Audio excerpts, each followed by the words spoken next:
আজকের এই ভিডিওটিতে আমি ক্লাস 11 অর্থাৎ একাদশ শ্রেণীর বাংলা বিষয়ের প্রথম সেমিস্টার পরীক্ষার জন্য একটি অত্যন্ত গুরুত্বপূর্ণ নমুনা প্রশ্নপত্র ও তার উত্তর নিয়ে হাজির হয়েছি। আজকের এই প্রশ্নপত্রটিতে বলা প্রত্যেকটি প্রশ্ন তোমাদের প্রথম সেমিস্টারের বাংলা পরীক্ষার জন্য চূড়ান্ত গুরুত্বপূর্ণ। তো কাজেই বন্ধুরা, তোমরা যারা ক্লাস 11-এর বাংলা বিষয়ের প্রথম সেমিস্টারের পরীক্ষায় অনেক ভালো রেজাল্ট করতে চাও তারা ভিডিওটি শেষ পর্যন্ত দেখতে থাকো। আর যদি চ্যানেলে নতুন হয়ে থাকো তাহলে অবশ্যই এই রিয়াজ টিউটোরিয়াল চ্যানেলটি সাবস্ক্রাইব করে পাশে থাকা বেল আইকনটি প্রেস করে রাখো। বারবার বলে রাখছি, ভিডিওটিতে বলা প্রত্যেকটি প্রশ্ন তোমাদের প্রথম সেমিস্টার পরীক্ষার জন্য কিন্তু চূড়ান্ত গুরুত্বপূর্ণ। তো চলো দেখে নেওয়া যাক প্রশ্নপত্রে কি বলা হয়েছে।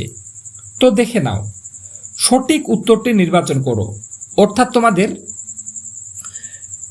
বাংলা প্রশ্নপত্রে 40টি এমসিকিউ প্রশ্নের উত্তর করতে হবে। প্রত্যেকটি প্রশ্নের মান 1 করে, টোটাল 40 নম্বর। দেখে নেব একের দাগে কি আছে। সহায়রীর মনে ভীতির সঞ্চার হয়েছিল স্ত্রীর। তো এক্ষেত্রে উত্তর গয়ের দাগের অপশনটি, অর্থাৎ শান্ত সুরে। 2, সহায়রীদের এক ঘরে করার মতলব করেছিল। তো এক্ষেত্রে উত্তর খয়ের দাগের অপশনটি, অর্থাৎ কালীময় ঠাকুর। 3, জঞ্জাল প্রাণপণে তুলিয়া আনিয়াছে, জঞ্জালের মধ্যে কি ছিল? উত্তর পুঁইশাক, অর্থাৎ গয়ের দাগের অপশনটি উত্তর। 4, গয়া বুড়ির কাছে সহায়রী কত ধার বাকি ছিল? উত্তর হয়ে যাবে 2 পয়সা। এরপরে দেখে নেব 5-এর দাগে কি আছে। দুর্গা কে? এক্ষেত্রে উত্তর কয়ের দাগের অপশনটি, অর্থাৎ মুখুজ্জে বাড়ির ছোট খুকি। এরপরে 6, মা বর্দি পিঠেই খাক ভালোবাসে, বর্দি হলো। তো এক্ষেত্রে উত্তর খয়ের দাগের অপশনটি, অর্থাৎ খেন্তি। এরপরে 7, শুকনো পাতায় খসখস করতে করতে ঘন ঝোপের মধ্যে লুকিয়ে পালালো, মধ্যে ছুটে পালালো। উত্তর হয়ে যাবে খয়ের দাগের অপশনটি, অর্থাৎ শিয়াল। এরপরে 8, অন্নপূর্ণার জামাইয়ের বয়স। তো এক্ষেত্রে উত্তর কয়ের দাগের অপশনটি, অর্থাৎ 40-এর খুব বেশি নয়। আমি ভুল করে এখানে কয়ের দাগের অপশনটা দিতে ভুলে গেছি, তোমরা বুঝে নেবে। 40-এর খুব বেশি নয়, শূন্যস্থানে বসে যাবে 40-এর খুব বেশি নয়। এরপর দেখে নেব 9 কি আছে। কমলাকান্তের ঝিমুনি এসেছিল। উত্তর খয়ের দাগের অপশনটি, অর্থাৎ হুকো হাতে। 10, আমি যদি নেপোলিয়ান হইতাম, লেখক নেপোলিয়ান হলে কোন যুদ্ধে জিততে পারার কথা ভেবেছিলেন? উত্তর হয়ে যাবে গয়ের দাগের অপশনটি, অর্থাৎ ওয়াটারলু যুদ্ধে। এরপরে 11 কি আছে। পরোপকারী পরম ধর্ম। বক্তব্যের উদ্দিষ্ট ব্যক্তি হলেন। তো এক্ষেত্রে উত্তর হয়ে যাবে ঘয়ের দাগের অপশনটি, অর্থাৎ কমলাকান্ত। 12, চোর দোষী বটে, তার চেয়ে শতগুণে দোষী। তো এক্ষেত্রে উত্তর গয়ের দাগের অপশনটি, অর্থাৎ ভিখারি। এরপর দেখে নেব 13-এর দাগে। যে বিচারক চোরকে সাজা দেবেন তার আগে তিনি কি করবেন? তো এক্ষেত্রে উত্তর হয়ে যাবে গয়ের দাগের অপশনটি, অর্থাৎ 3 দিন উপবাস করবেন। এরপরে দেখে নেব 14-এর দাগের প্রশ্নটি। তার আগে তোমাদেরকে জানিয়ে রাখতে চাই, প্রশ্নপত্রে বলা প্রত্যেকটি প্রশ্ন তোমাদের জন্য চূড়ান্ত গুরুত্বপূর্ণ। কিন্তু বন্ধুরা, এরপরের একটা ভিডিওতে আমি বাংলা বিষয় থেকে মাত্র 250টা প্রশ্ন তোমাদের সামনে বলে দেব বা তুলে ধরব। সেই 250টা এমসিকিউ প্রশ্ন তোমরা যদি রেডি করে প্রথম সেমিস্টারের বাংলা পরীক্ষা দিতে যাও, তোমাদের রেজাল্ট ভালো হতে বাধ্য। আগামী 1 থেকে 2 দিনের মধ্যে বাংলা বিষয়ের 250টি এমসিকিউ প্রশ্নের লাস্ট মিনিটের সেই ভিডিওটা আসবে। সেই ভিডিওটা যাতে তোমাদের কাছে সবার আগে পৌঁছে যায় আর সেগুলি ফলো করে তুমি প্রথম সেমিস্টারের বাংলা পরীক্ষায় ভালো রেজাল্ট করতে পারো, তার জন্য তোমরা অবশ্যই চ্যানেলটি সাবস্ক্রাইব করে পাশে থাকা বেল আইকনটি প্রেস করে রাখো। তো এরপরে 14-এর দাগে কি আছে। বিদ্যার সাগর বিখ্যাত। উত্তর হয়ে যাবে গয়ের দাগের অপশনটি, অর্থাৎ ভারতে। এরপরে 15 কি আছে। কিন্তু ভাগ্য বলে পেয়েছে মহাপর্বতে। এখানে মহাপর্বত হলো, উত্তর হয়ে যাবে বিদ্যাসাগর। এরপরে 16, নিশায় সুশান্ত নিদ্রা দূর করে। তো এক্ষেত্রে উত্তর কয়ের দাগের অপশনটি, অর্থাৎ ক্লান্তি। এরপরে 17, ত্রিপিটক হলো। তো আশা রাখি এই প্রশ্নটির উত্তর তোমরা প্রত্যেকে পারবে। ত্রিপিটক কোন ধর্মের ধর্মগ্রন্থের নাম তোমরা প্রত্যেকে জানো। তো এই প্রশ্নটির সঠিক উত্তর কি হবে? আশা রাখছি প্রত্যেকে পারবে। সঠিক উত্তরটা যদি পেরে থাকো অবশ্যই কমেন্ট সেকশনে কমেন্ট করে জানাতে ভুলবে না। আমি দেখতে চাই 17 নম্বর প্রশ্নটির উত্তর তোমরা কতজনে সঠিক করতে পারো। তো এরপরে 18-এর দাগে কি আছে। পথে ফুটে তাজা ফুল কিসের প্রতীক? তো এক্ষেত্রে উত্তর হয়ে যাবে কয়ের দাগের অপশনটি অর্থাৎ সকল ধর্মের। এরপরে 19, কোথায় এসে সকল রাজমুকুট লুটিয়ে পড়ে? এক্ষেত্রে উত্তর কয়ের দাগের অপশনটি অর্থাৎ হৃদয়ে। এরপরে 20, মিথ্যা শুনিনি ভাই, কোনটা মিথ্যা নয়? তো এক্ষেত্রে উত্তর গয়ের দাগের অপশনটি অর্থাৎ হৃদয়ের চেয়ে বড় তীর্থ নেই।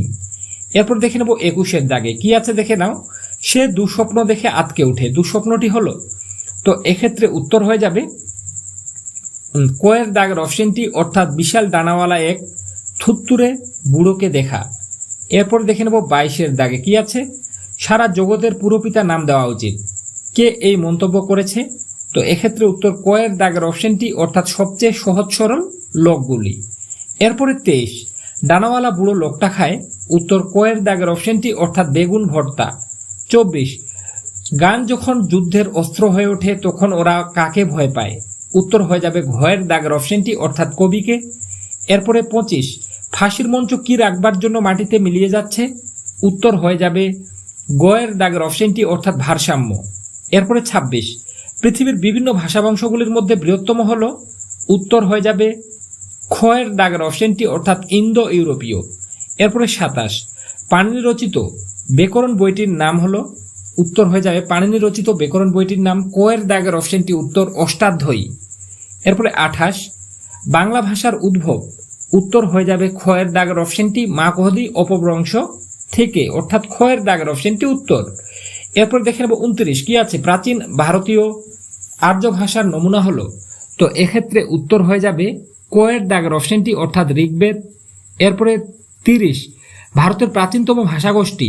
উত্তর হয়ে যাবে কয়ের দাগের অপশনটি অর্থাৎ অস্ট্রিক। এরপরে 31, সাঁওতালি ভাষার লিপির নাম? ক্ষয়ের দাগের অপশনটি অর্থাৎ ওলচিকি। এরপরে 32, ভারতে প্রচলিত দ্রাবিড় ভাষাবংশের একটি ভাষা? উত্তর হয়ে যাবে ক্ষয়ের দাগের অপশনটি অর্থাৎ তেলেগু। এরপরে দেখে নেব 33, অবিশ্রুতি যে উপভাষার বৈশিষ্ট্য সেটি হলো? উত্তর হয়ে যাবে কয়ের দাগের অপশনটি অর্থাৎ রাঢ়ী। 34, বাংলা উপভাষার যে রূপটি মান্য চলিত ভাষা বা আদর্শ উপভাষা হিসেবে স্বীকৃত তা হলো?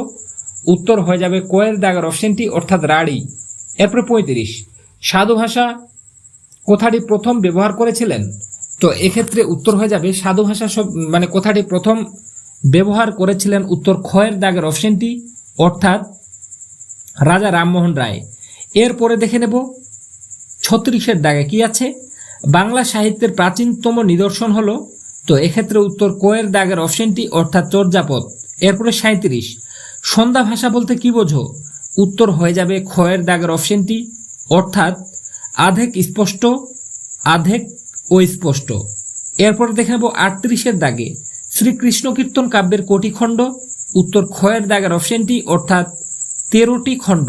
এরপরে 39, চৈতন্য ভগবত গ্রন্থটির রচয়িতা? উত্তর হয়ে যাবে গয়ের দাগের অপশনটি অর্থাৎ বৃন্দাবন দাস। এরপরে 40 দাগে, চণ্ডীমঙ্গলের একজন কবির নাম? উত্তর হয়ে যাবে ঘয়ের দাগের অপশনটি অর্থাৎ দ্বিজ মাধব।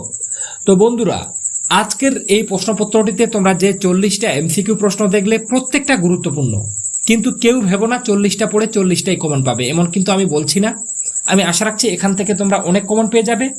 তোমরা যারা চাও যে প্রথম সেমিস্টারের বাংলা পরীক্ষায় তোমরা প্রায় 40টার মধ্যে 35টারও বেশি কমন পেতে চাও, তাদের জন্য বলছি আমি আগামী 2-1 দিনের মধ্যে বাংলা বিষয় থেকে 250টা এমসিকিউ প্রশ্ন নিয়ে একটা ভিডিও বানাবো।